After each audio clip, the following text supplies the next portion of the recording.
Well, welcome back to the afternoon sessions. We're going to start off with a section called Mexico, Domestic Transformations and International Relations. Well, actually, we're going to focus on the international relations part because unfortunately, one of our presenters was unable to make it. We have two fascinating papers on Mexico's international relations. The first one is by Brianne Brisky, called The Struggle for Recognition, dealing with the French intervention in Mexico and diplomatic relations at that time.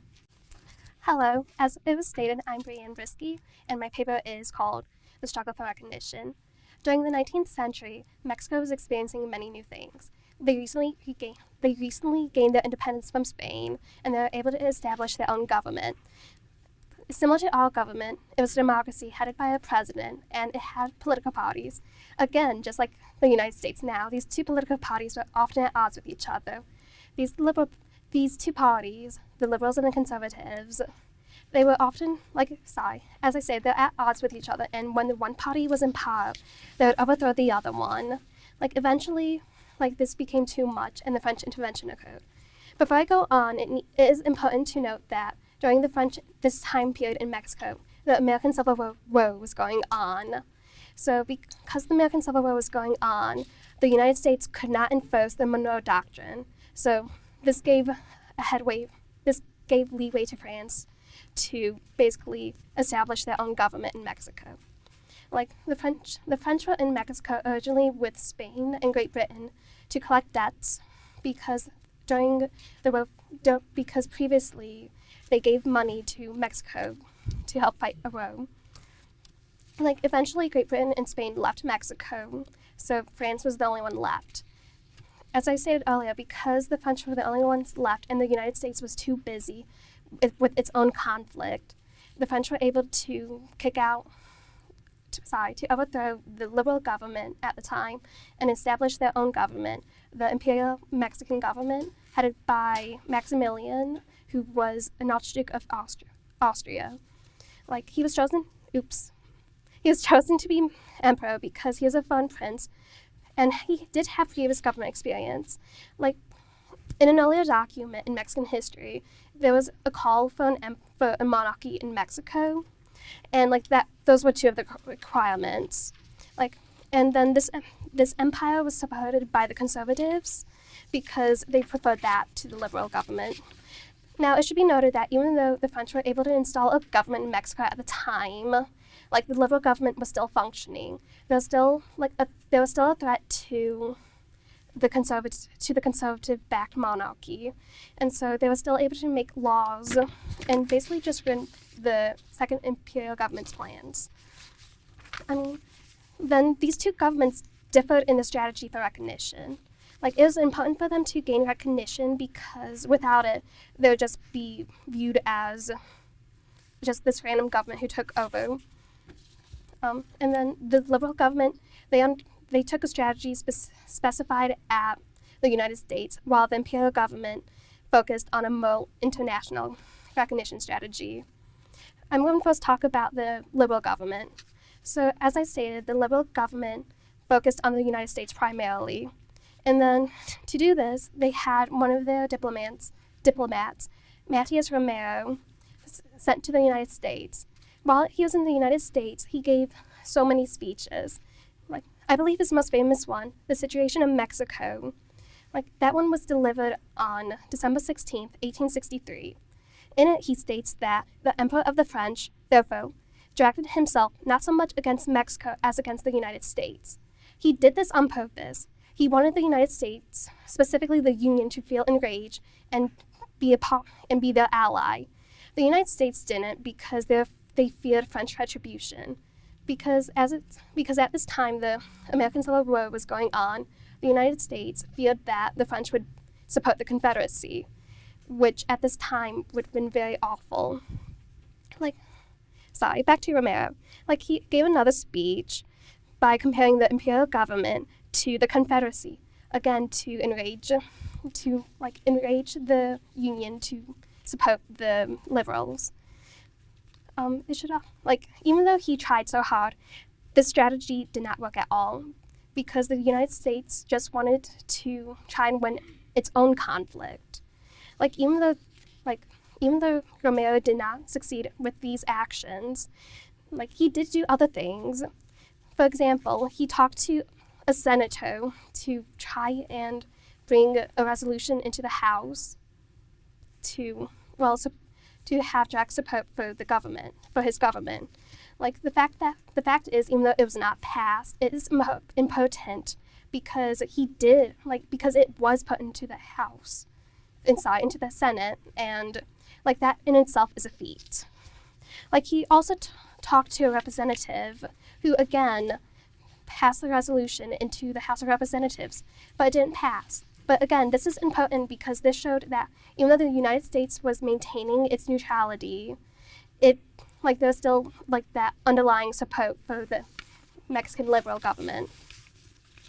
Like another way he also tried to gain recognition for his government was basically trying to bribe the Union. He mentioned how Mexico had this abundancy and potential for economy and modernization.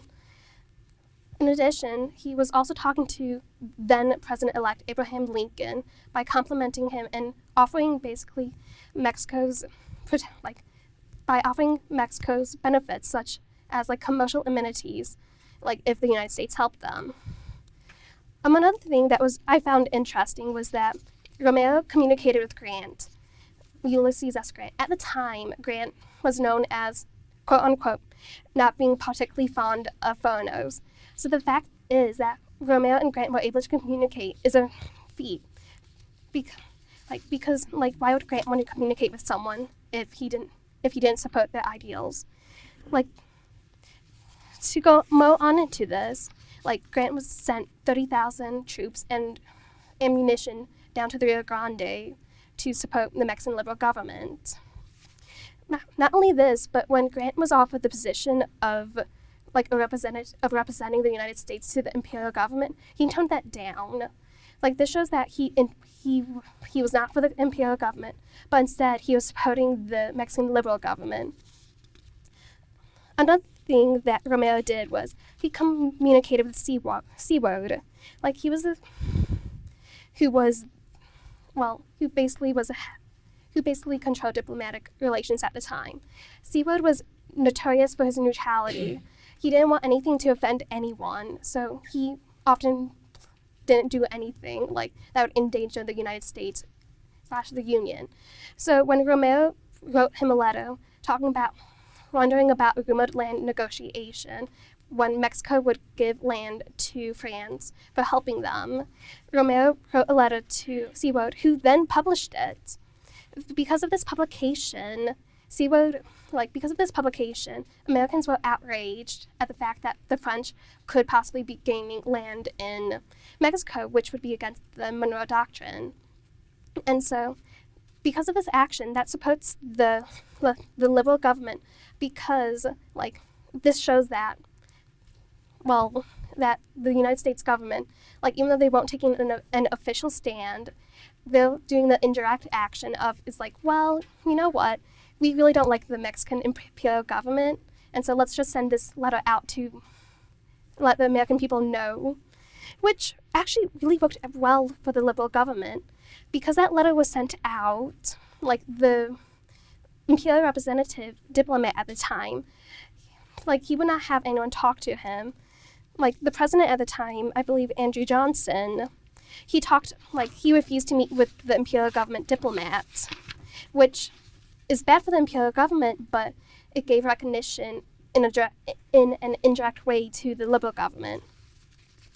So because of these direct actions, I believe that the liberal government had greater support had a greater success in recognition, because I will talk about now the imperial government strategies, which I believe were not as successful.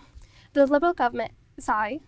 imperial government, as I stated, was headed by Emperor Maximilian, who was the Australian Archduke. He was chosen by the French because he was a foreign prince and he had experience in government, which is what an original document stated.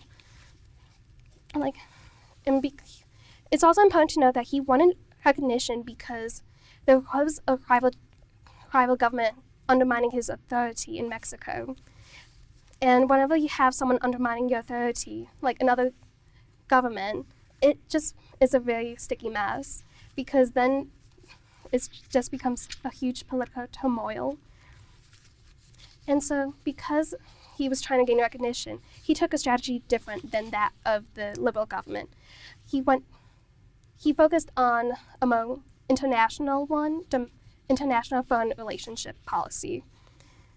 Like, even though he did that, he also focused on the United States. Like, as it was stated before I turned to the imperial government, he did send a representative diplomat over, which didn't end well. Like, because again, the American people were outraged at the fact that that France might be gaining more land in North America, which would go against the Monroe Doctrine. But like in Europe, Maximilian, he visited several countries, such as Rome, which turned out bad for him, because in Rome, the Catholic Church did not support him, because he was all for the Reformation, reforming the churches in Mexico. He also went to Austria, which of course he was supported by, because his brother was the Emperor of Austria. So that was a gain for him for the imperial government for recognition. Additionally, he was recognized somewhat as the official government when he at least went by Spain and Portugal, because they gave him honors.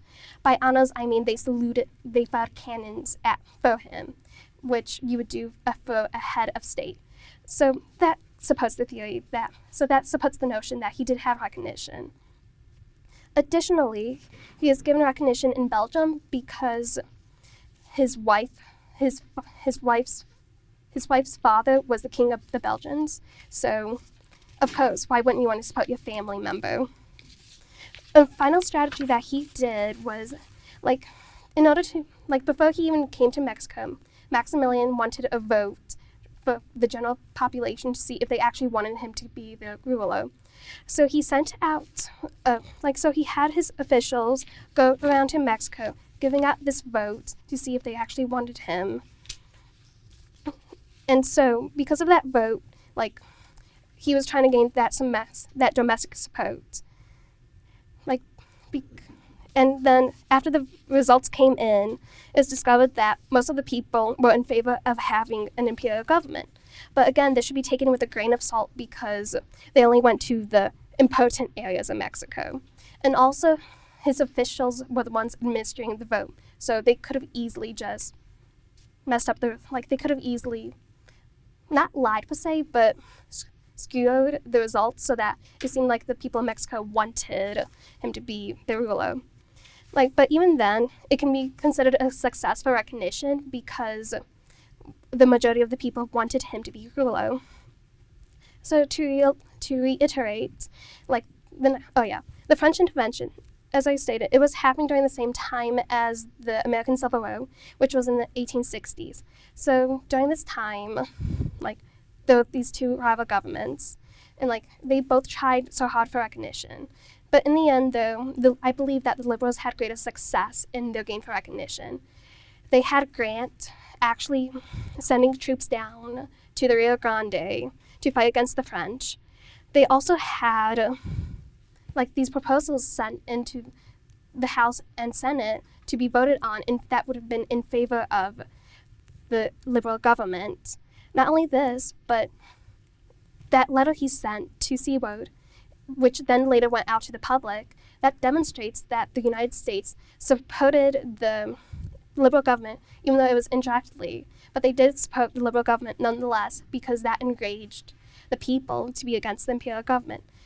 Yes, the imperial government had several foreign monarchies recognize them as a legitimate government, but in the end that did not matter. It was just, oh yes, we recognize you, and that was about it. Even France, at the end of this conflict, they didn't even help Maximilian.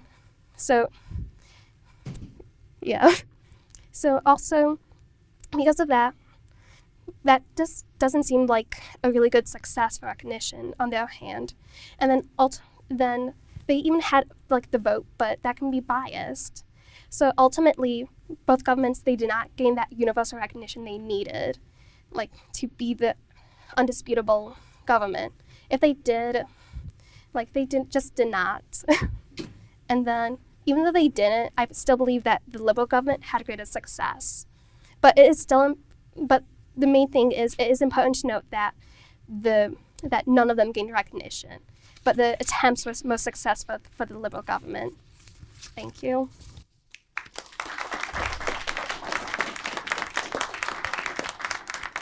All right, so my paper was over the Zimmerman telegram. And the Zimmerman telegram was a secret encoded document sent from Germany to Mexico in January in 1917. And the message said that in the event that the United States enters World War I, Germany is propositioning Mexico that Mexico would invade the U.S. in a land invasion to kind of draw off their main armed forces, allowing Germany to finish the war on the Western Front and then come over and send aid to Mexico and help them win their war. And what was promised in retribution for this was most of the area that Mexico had lost in the Mexican-American War. But the catch is, the message was intercepted by the British, and it was decoded in room 40, which was the way that Germany sent the message was that it was via telegram for speed, but the British had cut all of the German telegraph lines at the start of World War I. So Germany and the United States had an alliance, or a diplomatic deal, basically, that allowed Germany to use the American telegraph lines, but those lines went through England. So Germany encoded this message and sent it across the American lines, which the British had a habit of just copying every message that came across these lines and sending it to room 40 for, war reasons. So the British decoded it in room 40. And then later on, they decoded it later that day that they got it, and then about a week later they decided to tell the United States about it. It was supposed to be directly from Arthur Zimmerman, who was the German foreign minister, to Heinrich von Eckart, who was the German ambassador to Mexico. The instructions were that because Germany was getting ready to resume unrestricted U-boat warfare in the Atlantic, and they thought that this would probably tick off the Americans, and the Americans would enter World War I. So the instructions were that when the U.S. enters, then Eckhart is supposed to give this to then acting Mexican President Venancio Carranza, and he was supposed to consider it and hopefully act on it. The essential part of this is that it is a reactionary measure, that this was not just Germany wanting to enlist Mexico to help fight a war in the Western Hemisphere. It was on the condition that the United States enters the war, we need your help to at least delay them while we mop up the British and the French. This is the telegram as received by the British at Land's End and copied to room 40. As you can see, it's encoded. You can't really read it. And the Germans they didn't know that the British had been able to break the code. So they figured, whatever, the Germans figured that they were being spied on, but they thought, you can't read it, so go ahead, spy on us. Good luck. And this is the telegram decoded. It basically says, we intend on the 1st of February to resume unrestricted warfare. And the summary is that we would like for you guys, when the United States enters the war, like I said, to invade the United States, and we will give you Texas, New Mexico, and Arizona.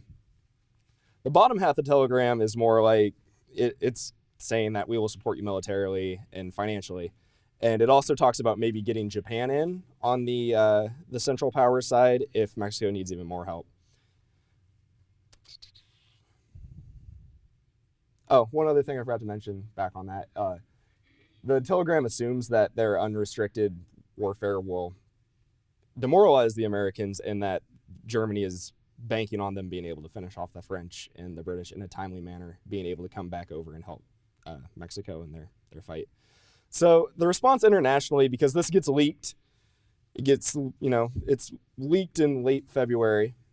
So about a month has passed where Britain and the United States are talking it over.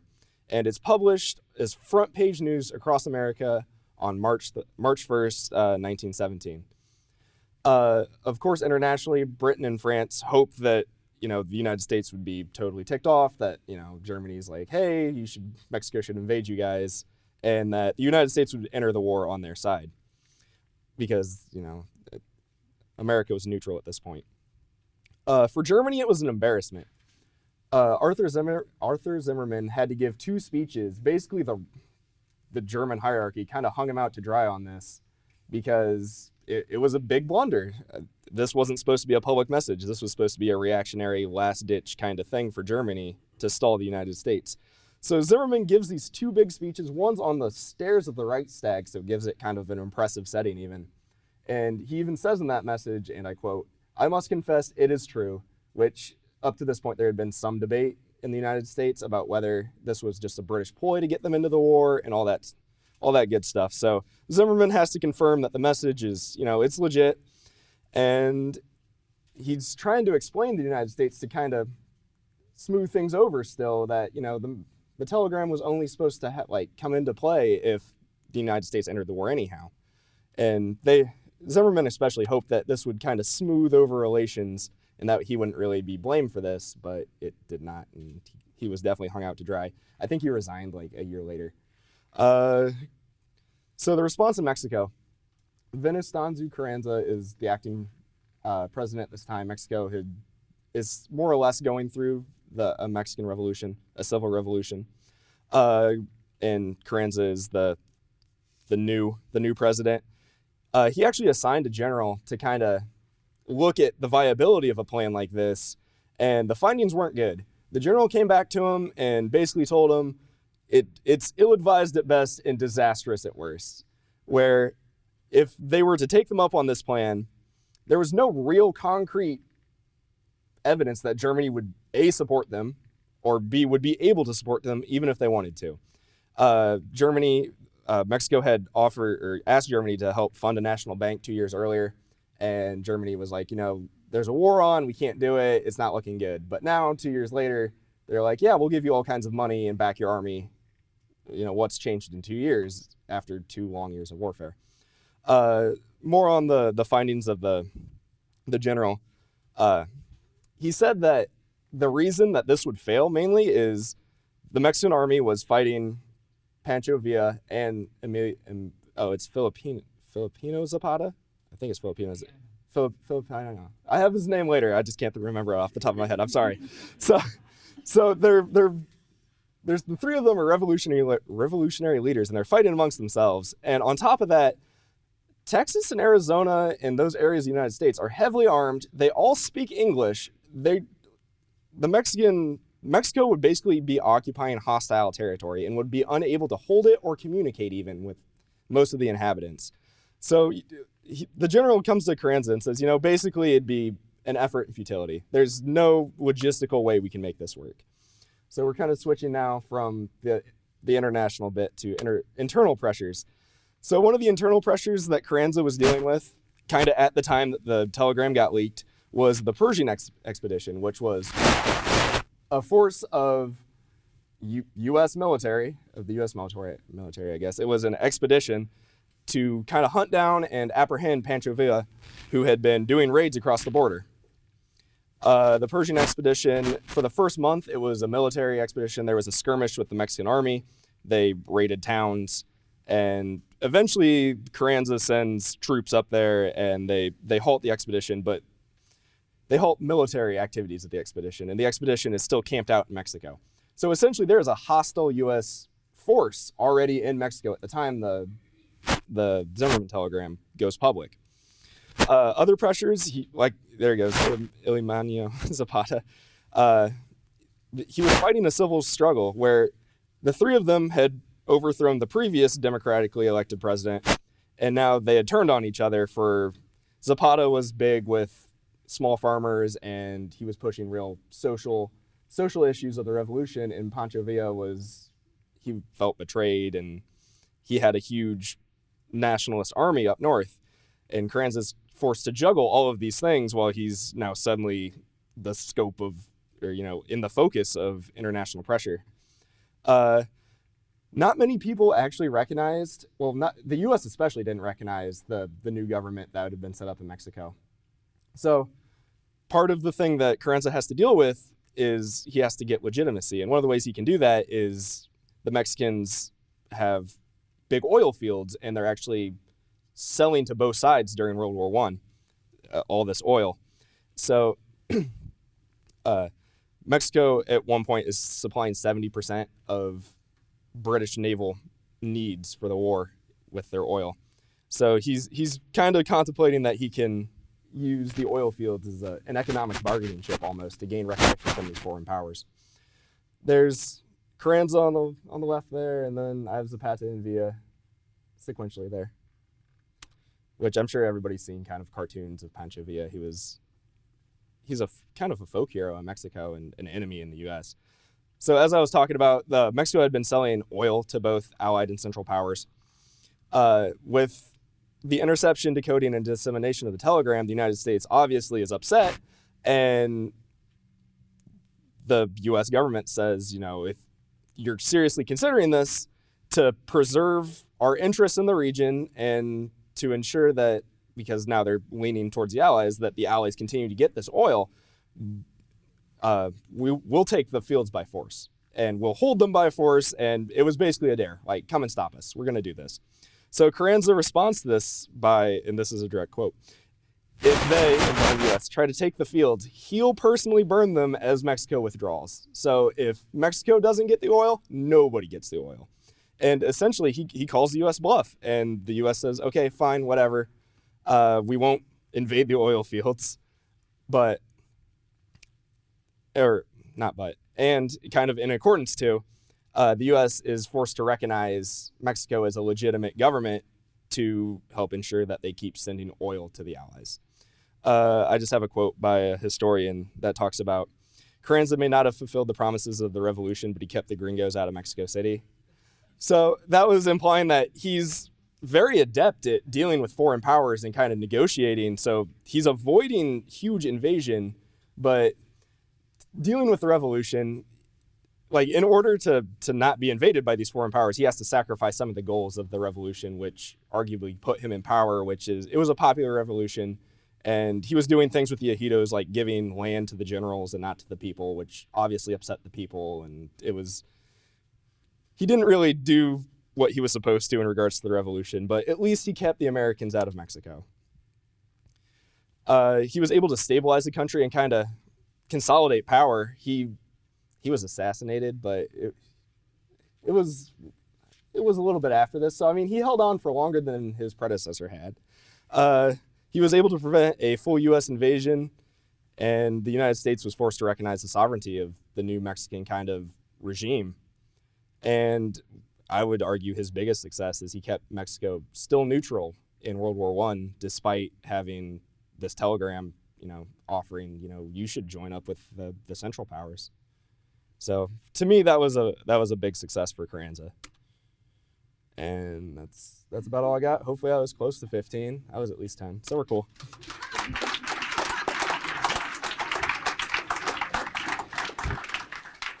Thanks for those two interesting papers. I guess that maybe show the success of Mexican diplomacy. I don't know what people think. Questions, comments?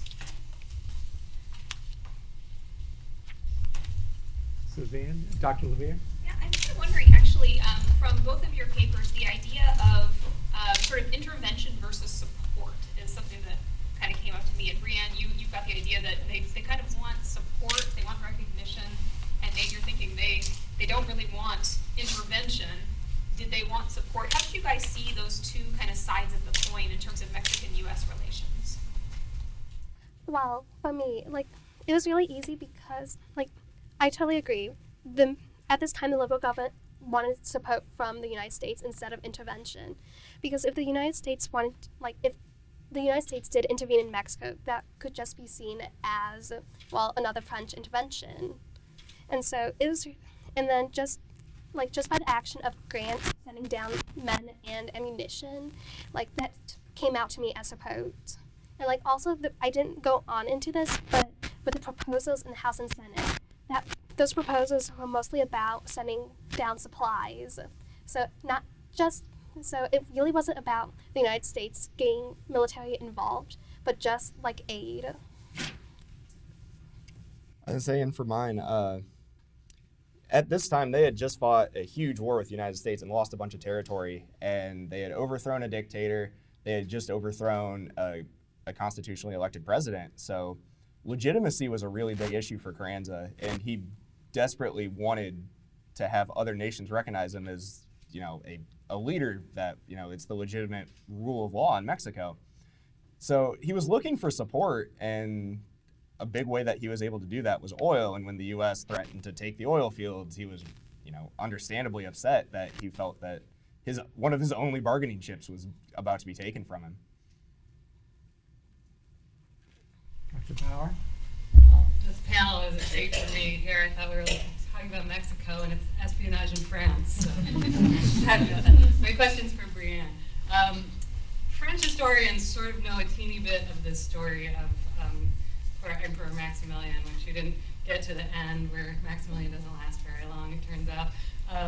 But we know the story from the kind of embarrassment from Louis Napoleon Bonaparte, the French emperor, for trying to put this guy on the throne. So this was all new and interesting to me, so I really liked hearing that. But I'm curious, so since I know that Maximilian doesn't last very long, now I'm wondering if part of the reason for his failure is that he spent so much time going back to Europe and looking for recognition from others. And then you have this other side of the coin looking for recognition from the United States. Who's trying to get support from the Mexican people themselves? And yeah, I guess that's, especially in terms of Maximilian, what was going on in Mexico? Why was he just wasting all his time trying to get recognition, or should he have been getting domestic support? Well, the case with Maximilian is interesting because he was trying to gain support from Europe before he went over to Mexico. So after he underwent this basically European tour, he went to Mexico and stayed. He then, while in Mexico, he tried to gain people's support, but then he also alienated most of the Mexican people. He alienated the conservatives, with various measures he implemented, which made him unpopular. And then the liberal government, I don't recall as much about it, but they did try and gain support from the Mexican people. But ultimately, they did fare better than the imperial government, because at least in Mexico, they still had that entire liberal party, whereas Maximilian, he alienated the conservatives, who were his only people supporting him. And that's who ends up killing him? The liberals? The liberals ended up executing him. Other questions, Dr. No, we'll go. Let's go. Okay. My question is for Nathan. You mentioned that one of the purposes of the Zimmerman note was if Mexico needed it, Japan could possibly support Mexico. My question is, since Japan was supporting the Allies, and I believe they were attacking German holdings in the Pacific at the time, what would have caused them to support Mexico in an invasion of the United States when the United States was decidedly leaning toward their side of the war? The telegram really didn't talk about kind of what that bit was, but from my understanding of it, they would have been given, I want to say California, a decent chunk of California. But other than that, other than the promise of a land holding in the continental United States, there wasn't really much on the table for Japan. That was, I guess, kind of just kind of throwing a bone to Mexico, saying, if we can't help you, maybe talk to Japan. Which I know isn't satisfactory. No, sorry. That's just one thing I wonder about. You mentioned Japan, and I'd never heard that with the auspices of the Zimmerman note. So, Dr. Schuster? Yeah, just to kind of jump on to the Japan. Remember, America had the Philippines as a colony at that point, so Japan might have had designs on the Philippines like they did later in World War II. But my question is this: both of you talk. First of all, a little bit about myself. I grew up in Southern California, and in Southern California, Cinco de Mayo is a big deal. It's kind of like Mexican American nationalism, if you would. And same with Pancho Villa. It's hard to go into a Mexican restaurant in Southern California without seeing Pancho Villa. He is like a folk hero. And it's interesting, from my understanding, Cinco de Mayo grew from the rebellion against Maximilian and and that government in the mid-19th century. And Pancho Villa, of course, arose as a folk hero because he stood in opposition to the U.S. military, the Persian punitive expedition, and he succeeded. He avoided, he avoided American justice, so to speak. So I guess my question to you is, in terms of nationalism, or at least a sense of Mexican nationalism, in your research, were you able to get a distinction as to how much of nationalism was one that was forged in opposition to kind of like other powers like France or United States? And to what extent was Mexican nationalism developed from something independent of foreign influence? Well, let me try to answer this. It's been a while. And also, when I was doing my research, it seemed like it didn't so much talk about domestic Mexico, whereas mostly foreign relationships. It seemed like the opposition to Maximilian, that did help with the nationalism, because the Mexican people, they did not want a foreign power to be ruling them. It would just be another situation with Spain from not even a century ago, because Mexico did gain their independence during the 19th century. So I do believe that that nationalism definitely did grow because they did not want to be ruled by a foreign ruler. Does that answer somewhat? Yeah, so it sounds like a nationalism that was forged out of decolonialization, like a movement against colonialization.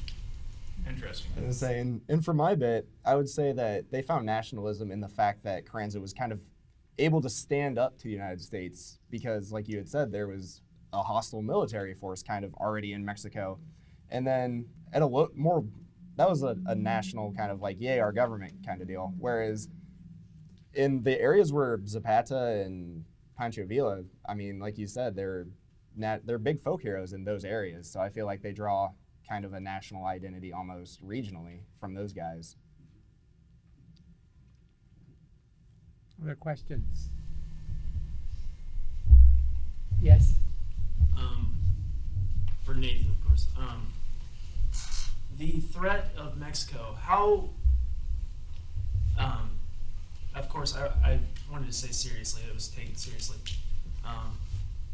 In the areas where Mexico was going to get, there's a lot of Spanish heritage and history. Like, how did America kind of take that into account? Because, of course, you have like Tejanos and stuff earlier. I mean, it was a serious threat that they would try to take these areas back because, not half a century before that these areas had all been part of Mexico, and there was obviously still a large Mexican-speaking population. So, I mean, the threat was there, but I think the big factor in it was that there was a large armed English-speaking population that would be hostile to the Mexicans coming back in.